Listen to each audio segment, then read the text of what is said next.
നമ്മൾ എന്ത് ചെയ്യണം എന്നുള്ളത് പത്രോസ് പറയുന്നുണ്ട്. 1 പത്രോസിൻ്റെ 3:15. 1 പത്രോസ് നമ്മളൊന്നും ചെയ്യേണ്ടതെന്നല്ല, നമ്മൾ എന്താണ് ചെയ്യേണ്ടതെന്ന് വിശുദ്ധ പത്രോസ് പറയുന്നുണ്ട്. ക്രിസ്തുവിനെ കർത്താവായി നിങ്ങളുടെ ഹൃദയത്തിൽ പൂജിക്കുവിൻ. Praise the Lord. അതാണ് സംഭവം. 1 നിങ്ങൾക്കുള്ള പ്രത്യാശയെപ്പറ്റി വിശദീകരണം ആവശ്യപ്പെടുന്ന ഏവരോടും മറുപടി പറയാൻ സദാ സന്നദ്ധരായിരിക്കുവിൻ. Praise the Lord. എന്ന് വെച്ചാൽ എന്താണ് നമ്മൾ വിശ്വാസികൾ എക്കാലവും ചെയ്യേണ്ടത്? എന്താണ്?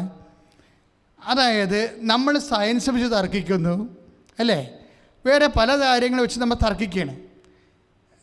പൊളിറ്റിക്സ് വെച്ച് തർക്കിക്കുന്നു, മറ്റു മതങ്ങളിലെ ന്യൂനതകൾ വെച്ച് തർക്കിക്കുന്നു. ഇതൊന്നും നമ്മൾ ബാധ്യസ്ഥരല്ല, ഇതൊന്നും നമ്മുടെ രീതികളല്ല. അവിടെ പല മതങ്ങളിൽ പലതരത്തിലുള്ള ന്യൂനതകളുണ്ടാകും. ഒരു മതം പ്രാക്ടീസ് ചെയ്യുമ്പോൾ മനുഷ്യൻ്റെ സംവിധാനങ്ങളായ കാരണം അതിൻ്റെ ന്യൂനതകൾ ഇവിടെ ഉണ്ടാകും, അവിടെ ഉണ്ടാകും. അതൊന്നുമല്ല പ്രശ്നം. നമ്മളെ സംബന്ധിച്ചുള്ള എന്താ പ്രശ്നം? അതുകൊണ്ടാണ് പൗലോസ് പറയുന്നതും വചനത്തെക്കുറിച്ച് തർക്കങ്ങളിൽ നിന്നും ഒഴിഞ്ഞു നിൽക്കുക. അവ പ്രയോജനരഹിതമാണ്, ഒരു കഥയുമില്ലാത്ത കാര്യമാണ്, വെറുതെ സമയം പോകാം. പക്ഷെ നമ്മൾ എന്ത് ചെയ്യണം എന്ന് വെച്ച് കഴിഞ്ഞാൽ ക്രിസ്തുവിനെ കർത്താവായി നിങ്ങളുടെ ഹൃദയത്തിൽ പൂജിക്കണം. ആദ്യത്തെ കാര്യം അതാണ്. ക്രിസ്തുവിനെ കർത്താവായി നമ്മുടെ ഹൃദയത്തിൽ പൂജിക്കണം. കാര്യം എല്ലാ കർത്താവ് എന്ന് പറയുമ്പോൾ എന്താണ്? ദൈവം സമസ്തവും അവൻ്റെ പാദത്തിൻ്റെ കീഴിലാക്കിയിരിക്കുന്നു, അല്ലേ? 1 കൊരിന്ത്യസിൻ്റെ 15:26-27 വരുമ്പോൾ ദൈവ സമസ്തവും. അപ്പോൾ സാത്താൻ വർഷിപ്പായാലും ബ്ലാക്ക് മാസ് ആയാലും അതിൻ്റെ കൂടെ വരുന്ന ഇലുമിനാറ്റി ആയാലും വേറെ എന്തെല്ലാം വിശ്വാസ രീതികളായാലും ഇതെല്ലാം ക്രിസ്തുവിൻ്റെ കാൽപാദങ്ങളാണെന്ന് വിശ്വാസി അറിയണം. ഇന്നല്ലെങ്കിൽ നാളെ അവസാന ചാപ്റ്റർ ദൈവം ഈ പ്രപഞ്ചത്തിന് എഴുതുമ്പോൾ ഇതെല്ലാം ക്രിസ്തുവിൻ്റെ കീഴിലായിരിക്കും. പിന്നെ അത് നമ്മൾ തർക്കിച്ച് കീഴിലാക്കാൻ നിൽക്കേണ്ട കാര്യമില്ല. ഈ കുറത്തെ പോയിൻറ്റ്. അപ്പോൾ നമ്മൾ ശ്രദ്ധിക്കേണ്ട കാര്യം എന്താണ്? നമ്മൾ ശ്രദ്ധിക്കേണ്ട കാര്യം ക്രിസ്തുവിനെ കർത്താവായി ഹൃദയത്തിൽ പൂജിക്കണം. അതാണ് ഏറ്റവും വലിയ സഭയുടെ മെയിൻ സംഭവം. അതാണ് യേശു കർത്താവാകുന്നു. എല്ലാത്തിൻ്റെയും കർത്താവാണവൻ, പിശാചിൻ്റെയും കർത്താവാണവൻ.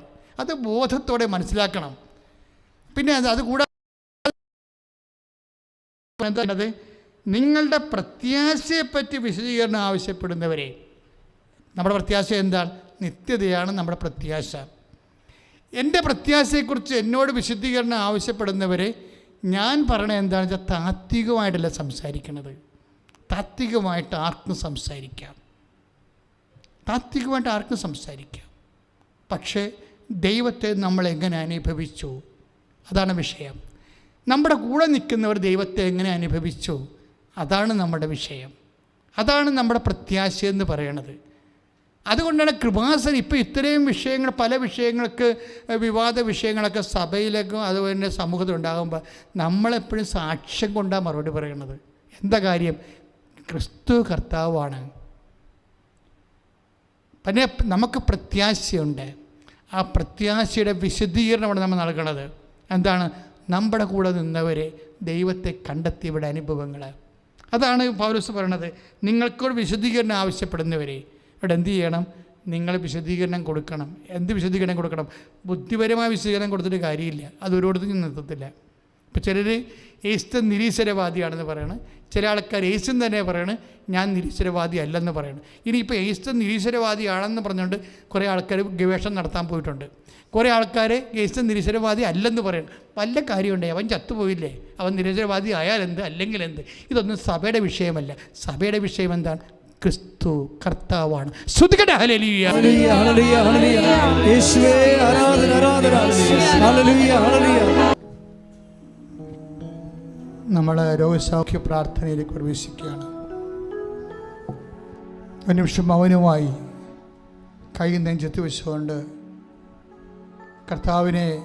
ക്രിസ്തുവിനെ കർത്താവായി ഹൃദയത്തിൽ പൂജിക്കുന്നതിൻ്റെ അടയാളമായി നീ നിൻ്റെ കൈ നെഞ്ചത്ത് വെക്കുക.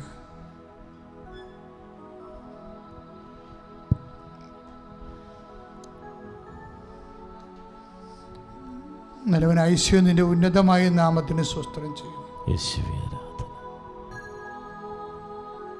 കർത്താവിൻ്റെ ഉന്നതമായ നാമത്തിന് സ്വസ്ത്രം ചെയ്യുന്നു. കർത്താവ്, ഈ നിമിഷം മുഴുവൻ ഞങ്ങൾക്ക് ആവശ്യമായ വചനങ്ങൾ നീ ഞങ്ങൾക്ക് നൽകി. അങ്ങയുടെ വചനങ്ങൾ കേട്ട് ഞങ്ങൾക്ക് അഭിഷേകം പ്രാപിച്ചിരിക്കുന്നു. കർത്താവ്, ഞങ്ങൾ ആരാണ്, ഞങ്ങൾ എങ്ങോട്ട് പോകുന്നു, ഞങ്ങളുടെ ആത്യന്തികമായ ലക്ഷ്യം എന്താണ്, ഞങ്ങളിപ്പോൾ കൈവരിക്കേണ്ട നിലപാട് എന്താണ്, വിഷയങ്ങളുള്ള സമീപനം എന്താണ്, എല്ലാം അങ്ങ് വചനത്തിലൂടെ അങ്ങ് ഞങ്ങൾക്ക് നിലപാടുകൾ നൽകി. നന്ദി പറയുന്നു കർത്താവേ. ഇപ്പോഴും ഞങ്ങൾ നിന്നെ നാഥനും രക്ഷകനുമായി ഏറ്റു പറയുന്നു. കർത്താവ്, അനേകം മക്കൾ ഇപ്പോഴ് ഈ ആരാധന കൂടിയിരിക്കുന്നവർക്ക് ജീവിതത്തിൽ ഒത്തിരിയേറെ വിഷമമുണ്ട്. അവർക്ക് രോഗങ്ങളുണ്ട്, അവർക്ക് കടങ്ങളുണ്ട്, ജീവിത ഭാരങ്ങളുണ്ട്. അവർക്ക് എന്ത് ചെയ്യണമെന്ന് അറിയത്തില്ല. മക്കളെക്കുറിച്ച് ഭാരപ്പെടുന്നവരുണ്ട്, ജീവിത പങ്കാളിയെക്കുറിച്ച് ഭാരപ്പെടുന്നവരുണ്ട്. ജീവിതത്തിൽ കർത്താവെ ഒരു ജീവിത പങ്കാളി കിട്ടാത്തവരുണ്ട്, മക്കളില്ലാത്തവരുണ്ട്, പഠന മേഖലയിൽ വിഷയം അനുഭവിക്കുന്നവരുണ്ട്, തൊഴിൽ മേഖലയിൽ വിഷയം അനുഭവിക്കുന്നവരുണ്ട്, ജോലി നഷ്ടപ്പെട്ടവരുണ്ട്. കർത്താവെ, ഓരോരോ സ്ഥാപനങ്ങൾ കർത്താവെ, ഉൽപ്പാദന സ്ഥാപനങ്ങൾ, സാമ്പത്തിക സ്ഥാപനങ്ങളൊക്കെ തളർന്നു പോയവരുണ്ട്. മാറിയ പശ്ചാത്തലത്തിൽ കർത്താവെ വളരെ വിഷമിച്ച് ജീവിക്കുന്നവരുണ്ട്. അവരെ എല്ലാം നീ ഏറ്റെടുക്കണം. അവരുടെ ഭവനങ്ങളെ നീ ഏറ്റെടുക്കണം. അവരുടെ സങ്കടങ്ങളെ നീ ഏറ്റെടുക്കണം. ഉടമ്പടി ചെയ്തു പോയ എല്ലാ മക്കളും, ഇനി ചെയ്യാനിരിക്കുന്ന മക്കളെ എല്ലാം കർത്താവിന് ഞാൻ സമർപ്പിച്ച് പ്രാർത്ഥിക്കണം. ഈശോ, അമ്മ മാതാവ് ജീവനോടെ പ്രത്യക്ഷപ്പെട്ട അൾത്താറെ നിന്നുകൊണ്ട് മാതാവിൻ്റെ മധ്യസ്ഥത്തിൽ ജീവിക്കുന്ന ജ്വലിക്കുന്ന ദിവ്യകാരുണ്യത്തിൻ്റെ തിരുസന്നിധിയിൽ പ്രാർത്ഥിക്കുമ്പോൾ കർത്താവെ, അനേക മക്കളുടെ കർത്താവെ കൊടികാറ്റ് അടിക്കണമെന്ന് പ്രാർത്ഥിക്കുന്നു, വീശി അടിക്കണമെന്ന് പ്രാർത്ഥിക്കുന്നു, ദൈവത്തിൻ്റെ കരുണ ചൊരിയണ പ്രാർത്ഥിക്കുന്നു. ഈശോ, നിന്റെ വിശുദ്ധ പൗരോഹിത്യത്തെ നീ മഹത്വപ്പെടുത്തണമേ. കർത്താവെ, സഭയിലുള്ള സാന്നിധ്യം ദൃഢമാക്കണമേ. അമ്മേ, പരിശുദ്ധമ്മ ദേവമാതാവേ, എല്ലാ മക്കൾക്ക് വേണ്ടി മധ്യസ്ഥം പ്രാർത്ഥിക്കണമേ. എൻ്റെ കർത്താവിൻ്റെ ഉന്നതമായ നാമത്തിൽ സഭയുടെ അധികാരത്തിൽ കുരിശിന്റെ അടയാളത്തിൽ മാരക രോഗങ്ങൾ, അർബുദങ്ങൾ, ആർബുദ രോഗങ്ങൾ, അസ്ഥി രോഗങ്ങൾ കർത്താവെ, അസ്ഥി ഉരുക്കങ്ങൾ കർത്താവെ, ഗർഭാശയ രോഗങ്ങൾ കർത്താവെ, സിസ്ത് രോഗങ്ങൾ കർത്താവെ, ഫിക്സ് രോഗങ്ങൾ കർത്താവെ, അവസ്മാര രോഗങ്ങൾ കർത്താവെ, പ്രഷർ രോഗങ്ങൾ കർത്താവെ, ഷുഗർ രോഗങ്ങൾ കർത്താവെ, യേശുവിന്റെ ഉന്നതമായ നാമത്തിൽ സഭയുടെ അധികാരത്തിൽ അടയാളം കിട്ടിക്കൊണ്ട് സാക്ഷ്യം പറയാൻ വേണ്ടി കർത്താവെ, ഇപ്പൊ പ്രാർത്ഥിക്കുന്ന ഓരോ മകനും മകളും കർത്താവെ, യേശുവിന്റെ നാമത്തിൽ കർത്താവെ സാക്ഷികളാകട്ടെ, ശ്രദ്ധിക്കട്ടെ.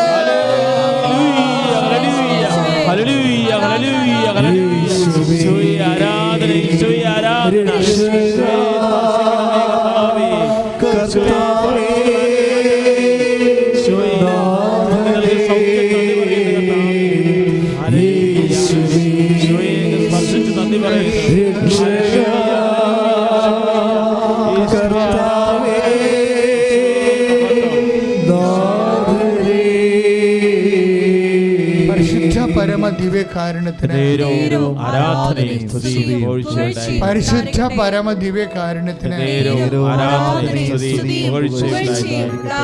കേട്ട് പ്രാർത്ഥിക്കാൻ. കർത്താവായ ദൈവമേ, പഠനത്തിൽ മനസ്സ് മങ്ങിയിരിക്കുന്ന മക്കള്,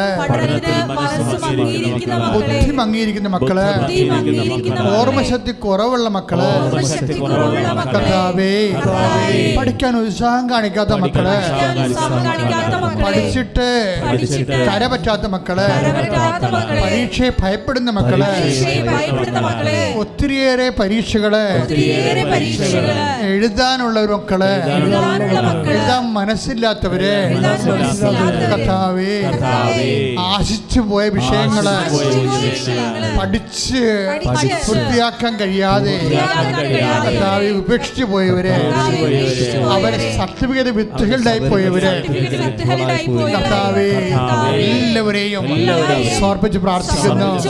രേഖകള്, വസ്തുവിന്റെ പ്രമാണങ്ങള്, പട്ടയങ്ങള്, അന്യകരങ്ങളിലെ അകപ്പെട്ടു പോയവര്, ഈശോയെ, അവരെല്ലാം സമർപ്പിച്ച് പ്രാർത്ഥിക്കുന്നു. സ്വർണം നഷ്ടപ്പെട്ടവര്, പണം നഷ്ടപ്പെട്ടവര്, പല സ്ഥാപനങ്ങളില് നിക്ഷേപിച്ചിട്ട് ആ സ്ഥാപനം തന്നെ പൊളിഞ്ഞുപോയ അവസ്ഥകള്, വ്യവസായശാലകള്, വ്യാപാരശാലകള് അടച്ചുപൂട്ടപ്പെട്ടവര്, കർത്താവേ, ഇപ്പോഴ് അവർക്കെല്ലാം ഉയർത്തുന്നേൽപ്പ് നൽകണമേ, ഉയർത്തുന്നേൽപ്പ് നൽകണമേ. ശ്രുതികട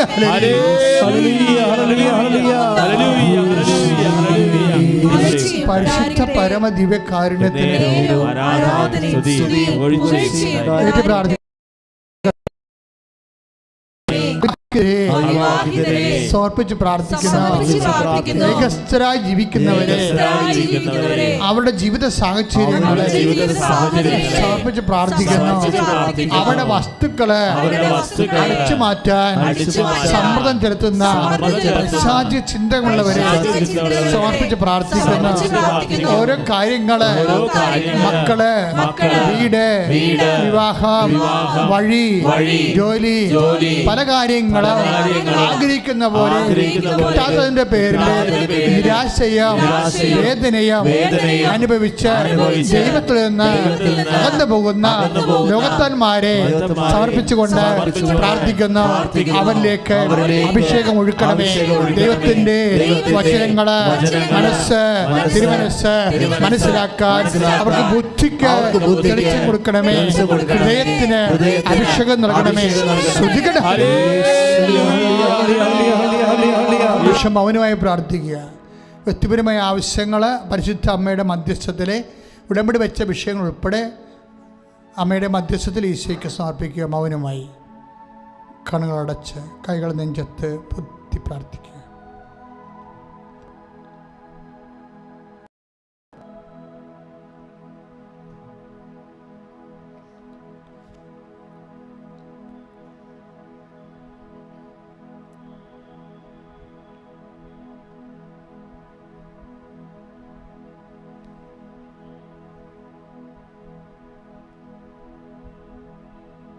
സമാപന ആശീർവാദം കൈകൾ കൂപ്പി കണ്ണുകളടച്ച് ശിരസ് നമിച്ച് സ്വീകരിക്കാം.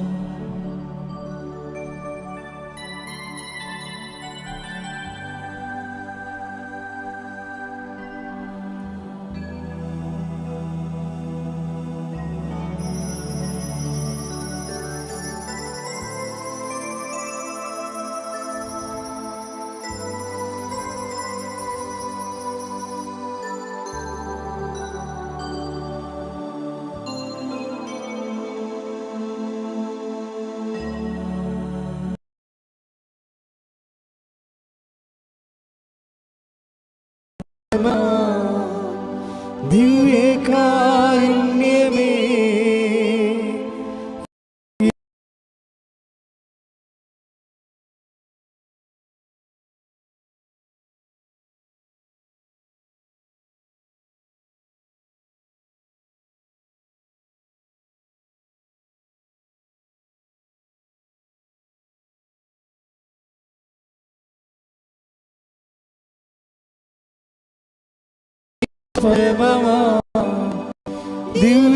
ദിവ്യകാരുണ്യമേ